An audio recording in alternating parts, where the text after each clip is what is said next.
স্বনির্ভর নাগরিক সমাজ ও মানবিক রাষ্ট্র গঠন, শেখ হাসিনার নেতৃত্বে আওয়ামী লীগের অর্জন। জাতির পিতা বঙ্গবন্ধু শেখ মুজিবুর রহমানের হাত ধরে যেমন মহান স্বাধীনতা অর্জন করেছে বাংলাদেশ, তেমনি দেশকে মধ্যম আয়ের উন্নয়নশীল ডিজিটাল রাষ্ট্র হিসেবে প্রতিষ্ঠা করেছেন তার কন্যা শেখ হাসিনা। তবে এই দুর্গম পথ পাড়ি দিতে অনেক চড়াই উতরাই পেরোতে হয়েছে তাকে। কারণ ১৯৭৫ সালে সপরিবারে বঙ্গবন্ধুকে হত্যা এবং ৪ নেতাকে খুনের পর দুঃসহ পরিস্থিতির ভেতর দিয়ে যেতে হয় বাংলাদেশকে।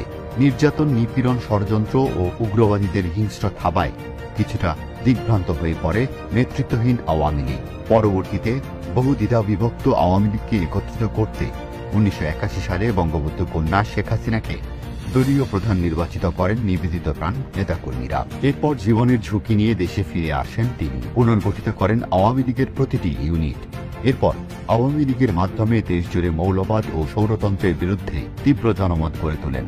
ফলে বারবার হত্যা চেষ্টা করা হয় তাকে।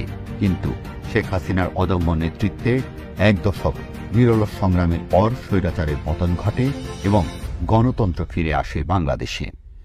১৯৯১ সালে বিএনপি জামায়াতের সন্ত্রাস এবং নিজ দলের অভ্যন্তরীণ ষড়যন্ত্রের কারণে খুব অল্প ভোটের ব্যবধানে অর্ধশতাধিক আসনে হেরে যায় আওয়ামী লীগের প্রার্থীরা। এরপর প্রধান বিরোধী দলীয় নেতার আসনে বসে বিএনপি জামায়াত জোট সরকারকে চাপ দিয়ে সংসদীয় গণতন্ত্র চালু করতে বাধ্য করেন শেখ হাসিনা। পরবর্তী ৫ বছর দলকে সাংগঠনিকভাবে শৃঙ্খলাবদ্ধ করেন তিনি।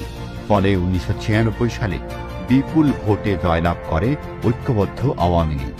দীর্ঘ ২১ বছর পর শেখ হাসিনার দূরদর্শী নেতৃত্বের কারণে সরকার গঠন করতে সমর্থ হয় মহান মুক্তি সংগ্রাম ও স্বাধীনতা যুদ্ধে নেতৃত্বদানকারী এই দলটি।